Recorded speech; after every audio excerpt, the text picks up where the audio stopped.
అందరు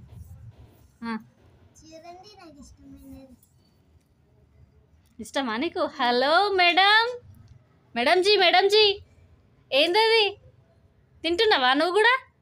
చూడు చూడు చూడు చూడు చూడు చూడు చూడు చూడు చూడు చూడు ఆయన తినిపిస్తానన్నా నీకు బంగారం. అరే చిటి తల్లి నాన్న ఎట్లుంది? హరి బాగుందా? పల్లి కాదన్న డ్రై ఫ్రూట్ అది.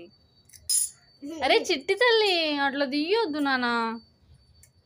ఈమెకైతే అసలు షెఫ్ అవుతుందేమండి పెద్దగా అయితే. ఎప్పుడు గిన్నెలు సదురుతుంది, అంటే స్పూన్లు పట్టుకొని ఇట్లా అట్లా తిప్పుతుంది. ఇంకా కర్రీస్ వేయడం అంటే ఇంకా ఇష్టం. అదిగోండి చూడండి బాగా లాగుతుంది చూడండి. అదిగో. హలో మేడం, హనీ అమ్మ, హనీ హనీ అట్లా చెయ్యి పెట్టుద్ది, బ్యాడ్ అది. హనీ తల్లి చూడు చూడు చూడు చూడు చూడు అస్సలు వింటలేదండి.